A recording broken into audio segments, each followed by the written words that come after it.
L'échiquier international, bienvenue à vous. Les images des bombardements de Rafah sont d'une rare violence, sanglante même. On y voit des médecins urgentistes tenter de réanimer des enfants ayant été à proximité des bombardements. Qui va donc empêcher l'entité sioniste de reproduire ce massacre la nuit prochaine? On a appris également le décès de la journaliste palestinienne Alla Al-Hama suite à ses blessures lors du bombardement à Rafah justement de la nuit dernière.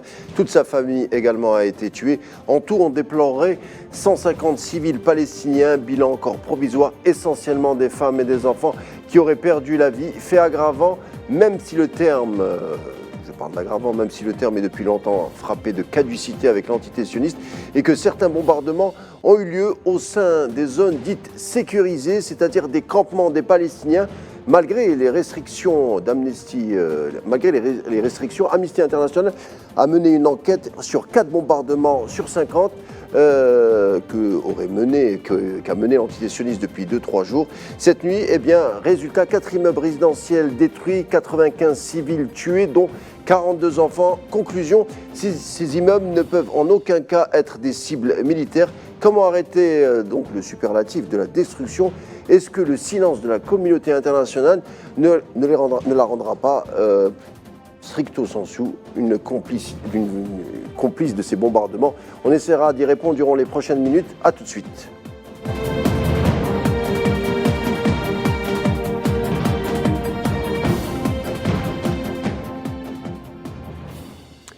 Rafah, la mort peut frapper à n'importe quel moment. Les 1,4 million de personnes ayant tenté de trouver refuge dans cette partie sud de Gaza, mais on le constate, les bombardements s'intensifient sur cette zone depuis quelques jours. Pour en parler sur ça et bien d'autres sujets connexes, j'ai le plaisir de recevoir Cherif Driss. Bonsoir. Bonsoir. Merci d'avoir accepté notre invitation. Alors, vous êtes professeur en sciences politiques au sein de l'École supérieure de journalisme. Bienvenue. Alors, Cherif Driss, je le disais, la nuit dernière, des bombes sont tombées sur Rafah. On a décidé de ne pas montrer les images parce que les images sont frappées d'une rare violence. Pourtant, on a demandé à cette population, on a contraint cette population de prendre fait et lieu au sud de Gaza parce qu'on aurait dit que c'était une zone sécurisée. Pourtant, c'est cette zone qui est ciblée par les bombardements sionistes. Un premier commentaire dès l'entame de notre rencontre. Effectivement, c'est que Gaza, la zone de Rafah qui comportait initialement 300 000 habitants, maintenant elle regroupe 1 400 000. C'est-à-dire que plus de 1 million de personnes, environ 1 100 000, qui ont été contraints d'aller vers Rafah en espérant y trouver refuge, en espérant de trouver la sécurité. Or, il se trouve que c'est dans ces régions-là que des bombardements intensifs ont eu lieu. Beaucoup de massacres ont eu lieu. La communauté internationale est au courant. Les organisations internationales, les ONG n'ont cessé d'alerter sur la gravité de la situation.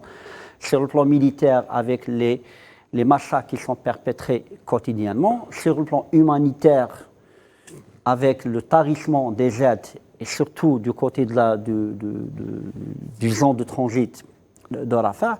Donc la situation ne cesse de s'aggraver, elle devient de plus en plus inquiétante. Donc dire qu'on est en face d'un désastre humanitaire, le mot est faible. Il y a une certaine complicité, une certaine passivité à la fois internationale et régionale qui fait que la situation risque de s'aggraver davantage. Elle serait encore plus grave avec la menace de l'armée israélienne d'intervenir militairement à Rafah.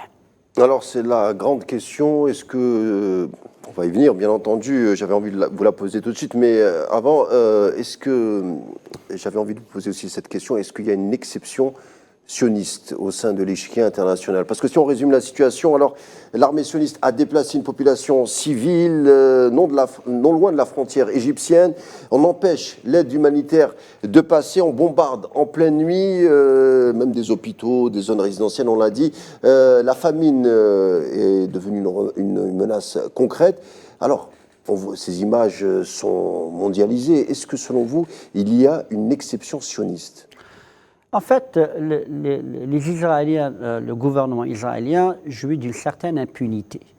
Comment vous l'expliquez ? cette impunité, bon, elle est à la fois, l'explication, elle est à la fois simple et compliquée. Simple dans la mesure où il y a une passivité qui a été démontrée après l'arrêt de la Cour internationale de justice, qui a demandé à Israël de prendre toutes les mesures, dans le cadre des mesures conservatoires, pour protéger les populations et permettre l'acheminement de l'aide humanitaire. Or, depuis, rien n'a été fait. Les Israéliens sont sommés de remettre un rapport dans une semaine dans lequel ils s'engageraient, qui démontrerait leur bonne foi et les mesures qui ont été prises. Or, il se trouve que les Israéliens ont été confortés, parce que la Cour internationale de justice n'a pas imposé l'arrêt des bombardements, l'arrêt des hostilités. Le deuxième élément, c'est que ni l'Union européenne, ni les États-Unis n'ont ordonné à Israël, n'ont fait des pressions sur le gouvernement israélien pour qu'ils arrêtent les hostilités, qu'il y ait un cessez-le-feu. Troisième élément, c'est qu'au sein de l'échiquier politique israélien, c'est qu'indépendamment des contradictions et des différences et des frictions qui apparaissent de temps en temps entre les différents membres du cabinet, mais toujours est-il qu'il y a un soutien de la population israélienne pour cette action militaire. Donc, quelque part, il y a cette impunité dont jouit les Israéliens, dont jouit le gouvernement de Benjamin Netanyahou, qui lui permet de se sentir regaillardi et conforté dans sa position et continuer son opération militaire. Et j'ajouterais même que la dernière fois, c'est qu'il y a eu une discussion pour parler des contacts entre le président américain Biden et le Premier ministre Netanyahou. Il n'y a pas eu de pression palpable de la part du président américain pour dire au gouvernement Netanyahou d'arrêter et attention, n'allez pas intervenir militairement à Rafah. Donc, quelque part, il y a une sorte de chèque en blanc qui est accordé à l'entité sioniste. Mais depuis une semaine, peut-être, vous me direz ce que vous en pensez, mais il y a peut-être un changement de ton, puisque Joe Biden, le président américain, évoque des opérations, si jamais elles auraient eu lieu à Rafah, des opérations qui seraient jugées excessives. Le gouvernement allemand a parlé aussi de catastrophe humanitaire imminente si jamais il y a une intervention au sol. Est-ce que selon vous, il n'y a pas un changement de ton à l'endroit de l'entité sioniste de la part des alliés traditionnels que sont l'Allemagne, les États-Unis, mais aussi d'autres pays comme la France ? Effectivement, il faut savoir que depuis quelque temps, depuis au moins 2 mois, il y a un certain ressenti, une certaine...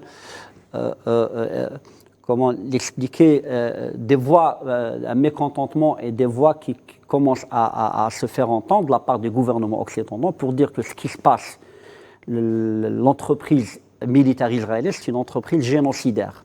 Donc il y a un massacre, donc il y a un crime contre l'humanité. Donc il y a des opinions publiques internationales et occidentales qui commencent à sortir et à dénoncer ce soutien inconditionnel vers Israël, qui met dans l'embarras ces gouvernements européens et occidentaux.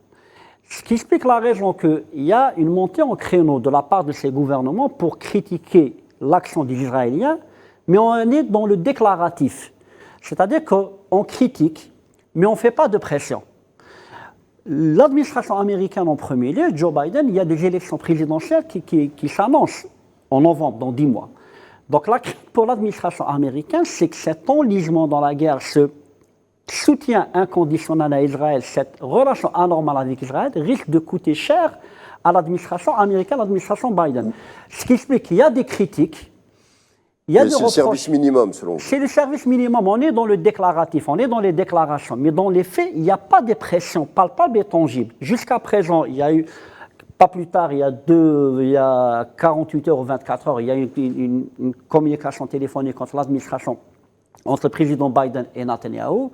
Certains médias rapportent que ça a été houleux entre eux. Qui ne s'entendent pas. Hein. Qui ne s'entendent pas, mais le président américain, jusqu'à présent, n'est pas allé jusqu'à ordonner ou faire des pressions pour que le gouvernement israélien arrête son entreprise génocidaire et que retire son armée de Gaza et qui permette l'acheminement de l'aide humanitaire conformément à ce qui a été exigé par la Cour internationale de justice. On va en parler de cette capacité éventuelle de faire pression. Est-ce que le pouvoir américain, Washington, peut faire pression sur l'entité sioniste? On en reparle dans quelques secondes, mais vous êtes aussi un observateur des médias au niveau de du Moyen-Orient, mais aussi au niveau mondial. Vous prenez aussi la température des médias. En tant que médium, c'est-à-dire, est-ce que ces médias, comment est-ce en temps de crise, comment ces médias traitent l'information? Alors, j'ai pris un exemple. La nuit dernière, il y a eu la finale du Super Bowl. Il y a eu la finale de la Coupe d'Afrique des Nations remportée par la Côte d'Ivoire. Et également, il y a eu le bombardement à Rafah, comme on vient de le voir.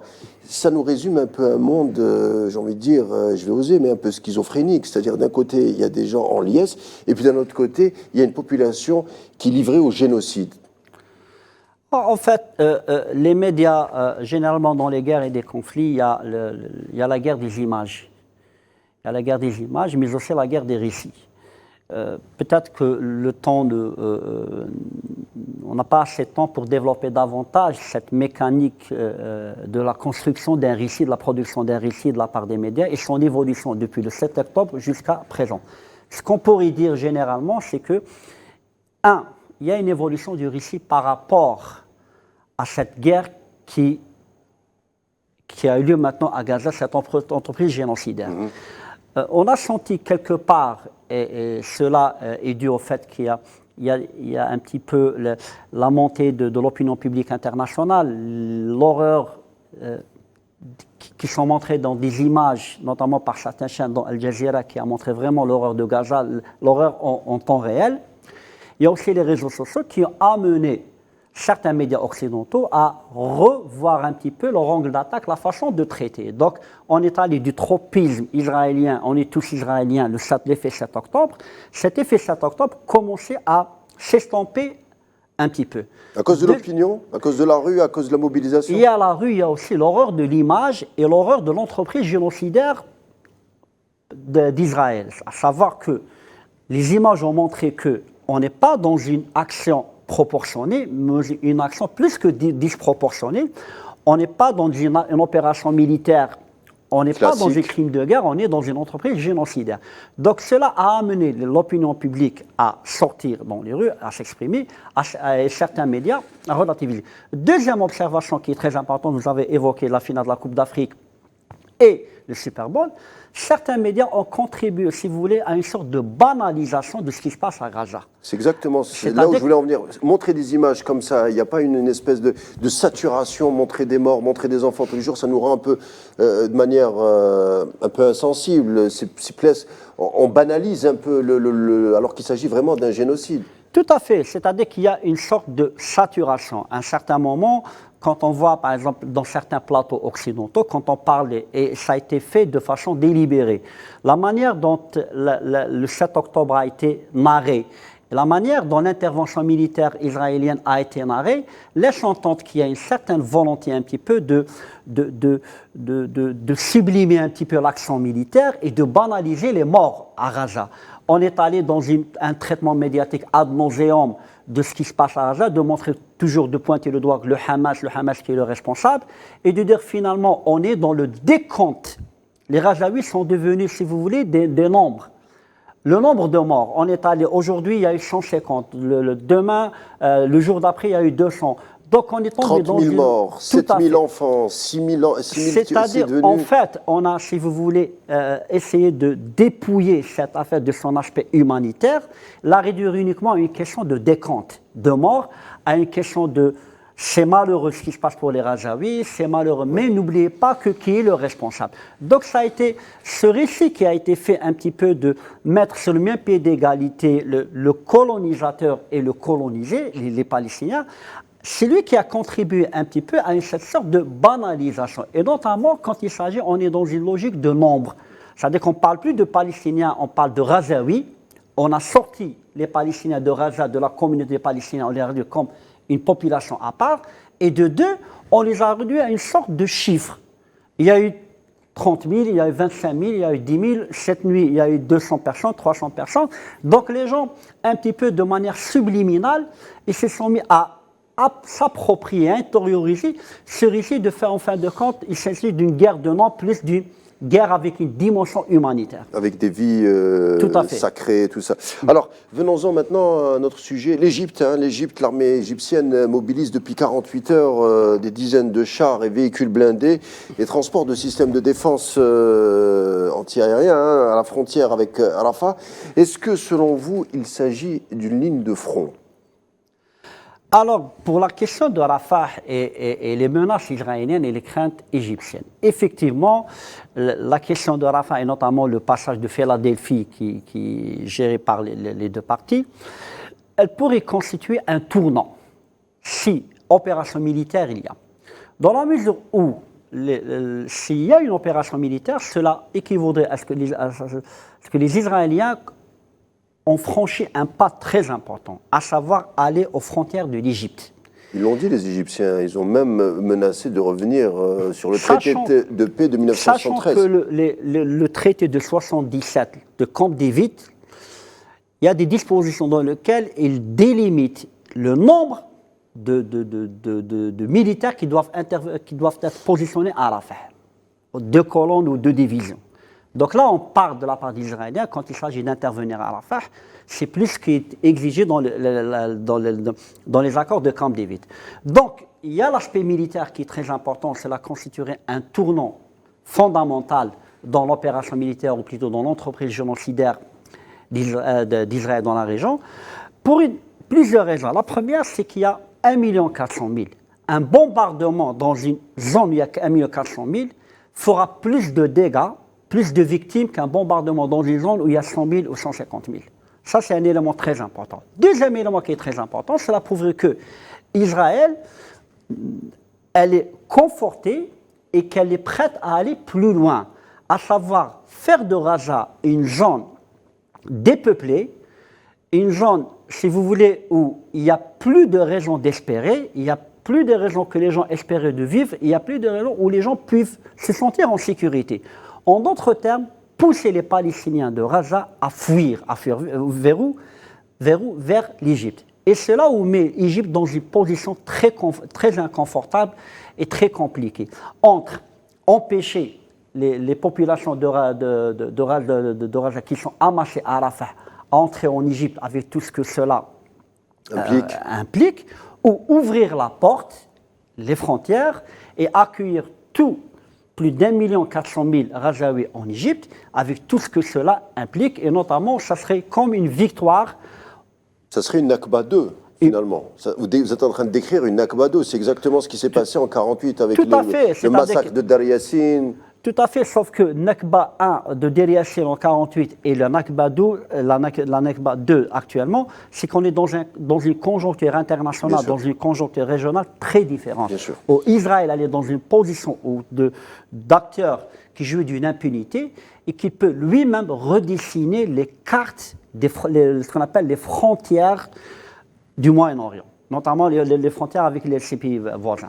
Alors justement, cette impunité sioniste, tout à l'heure on parlait, vous avez dit que les Américains faisaient opérer ou incarner un service minimum. Alors on va essayer de parler de ça. Alors on entend ici ou là que sans l'entité sioniste, sans les Américains, l'entité sioniste n'existerait pas. Et puis d'un autre côté, on entend que c'est l'entité sioniste qui contrôlerait les États-Unis d'Amérique. Et puis il y a un livre qui est sorti en 2006, je crois, écrit par John Mearsheimer, le lobby sioniste et la politique étrangère américaine. Alors lui, il explique tout simplement que le lobby sioniste a des leviers très puissants au sein même de l'administration américaine, jusqu'à peser, voire orienter la politique étrangère américaine au Moyen-Orient. Et il donne, pour exemple, la guerre en Irak, la deuxième guerre en Irak, et il dit que c'était voulu par un cercle de sionistes, alors que certains démocrates et républicains ne voulaient pas s'engager, en tout cas de cette manière.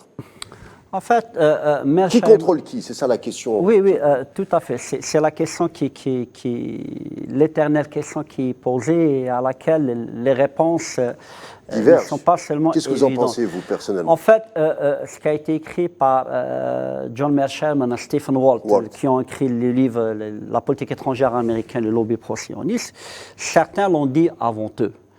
Et le paradoxe, c'est que parfois, c'est les Juifs qui critiquent les sionistes. En fait, Mearsheimer et beaucoup de spécialistes américains du Moyen-Orient parlent d'une relation anormale. Les Américains entretiennent avec Israël une relation qui n'entretiennent pas avec leurs alliés les plus fidèles, à savoir les Britanniques. Donc, le caractère anormal de la relation avec Israël se singularise par le poids très prégnant du lobby pro-sioniste, symbolisé par l'AIPAC. L'AIPAC c'est le plus puissant, mais il y en a plusieurs. Oui, l'AIPAC, c'est la plus puissante. Et que le président soit démocrate ou républicain, c'est qu'il ne peut pas faire autrement que de s'allier. Ce tropisme israélien, c'est un impondérable et une constante dans la politique étrangère américaine, à telle enseigne qu'il est inconcevable pour tout candidat, qu'il soit de républicain ou démocrate, de ne pas soutenir Israël. Et je vous donne un indicateur. Au tout début de l'agression israélienne sur Gaza, il y a eu le débat télévisé des primaires républicains. Les cinq candidats se sont mis en rivalité dans une sorte de montrer un excès de zèle de soutien à Israël, au point que certains leur ont dit que moi, en tant que président, j'autoriserai l'usage de tous les armes pour raser Gaza. Il y a une surenchère comme ça pour Il y a une surenchère. C'est-à-dire qu'actuellement, les prochaines élections présidentielles sont très importantes pour l'administration Biden et la question palestinienne et l'agression israélienne sur Gaza risque de jeter son ombre sur cette élection. C'est la raison qui explique un petit peu l'inquiétude et la nervosité et la crainte de l'administration américaine que cette guerre qui risque de s'éterniser pourrait avoir un impact lourd sur eux, d'autant plus que du côté républicain, il ne risque pas d'y avoir un changement par rapport à Israël. Il y a toujours le même tropisme. Il y a une sorte de rivalité pour le soutien d'Israël. Donc le lobby pro-sioniste, et même qui a été même dénoncé même par des juifs orthodoxes aux États-Unis, il est tellement puissant qu'aucun candidat, aucun président ne pourrait prendre le risque d'adopter une politique étrangère qui n'est pas conforme à l'agenda israélien. Alors, je pose la question maintenant peut-être à l'historien. Dans un monde post-Deuxième Guerre mondiale, l'ONU avait été créée et on disait que la guerre serait l'ultime solution. Hein. La Deuxième Guerre mondiale était nommée la dernière des guerres. Hein. C'est-à-dire la barbarie était terminée. Maintenant, on allait vers un monde plus civilisé où le droit serait l'acmé des relations internationales. Pourtant, la politique étrangère américaine a consisté à exporter la démocratie, les droits de l'homme. Or, les rapports entre les puissances aujourd'hui, ce sont des rapports qui sont basés sur des considérations stratégiques, voire peut-être une compétition également. Mais au fond, je vous pose la question maintenant, pourquoi est-ce qu'on bombarde Gaza? Qu'est-ce qu'on veut à travers ces morts? Qu'est-ce qu'on veut finalement? Si les Américains laissent faire, si les Britanniques laissent faire, si l'Europe laisse faire, qu'est-ce qu'ils veulent réellement? En fait, un pays qui a bombardé avant Gaza, il y a 78 ans, les Américains ont bombardé Nagasaki et Hiroshima, avec l'arme nucléaire. Mais c'était deux bombes atomiques, aussi dramatiques que soit, et puis ils se sont retirés. Aujourd'hui, le Japon est plus ou moins souverain. Ils ont bombardé le Cambodge, ils ont bombardé l'Irak. Le Sud-Vietnam, avec le massacre de Maïlé, le tapis de bombes qui était plus important que la Deuxième Guerre mondiale. Maintenant, pour Gaza, c'est la question qui taraude tous les esprits, à savoir quelles sont les motivations, que cherchent les Israéliens et pourquoi les Américains les laissent faire. Les Occidentaux, pourquoi ils les laissent faire. Là, on est dans une horreur inouïe qu'on n'a jamais connue, notamment pour ce qui est de la question palestinienne. Ce qui renseigne un petit peu sur la détermination des Israéliens, notamment du cabinet, notamment du gouvernement Netanyahou, d'aller jusqu'au bout. On est dans une logique jusqu'au boutiste. Cette logique jusqu'au bout est-elle le résultat d'un changement politique interne où le sionisme, si vous voulez, judaïsé, qui est en train de revenir en force avec l'alliance avec le Likoud, avec tout le grand projet du Grand Israël qui est en train de prendre le pas? Est-ce des considérations personnelles de la part de Netanyahou pour qui plus la guerre elle continue dans le temps, et mieux pour lui politiquement. Jusqu'à présent, il y a plusieurs interprétations. On n'arrive pas à savoir quelle est la plus déterminante. Chef Driss, merci beaucoup d'avoir été des nôtres et merci pour vos explications et vos analyses. C'était vraiment un plaisir de discuter avec vous autour de la tragédie de Raza. Merci, vous, téléspectateurs, de nous suivre chaque jour. Merci aussi également aux internautes. Il ne me reste plus qu'à vous dire à demain et bonne soirée.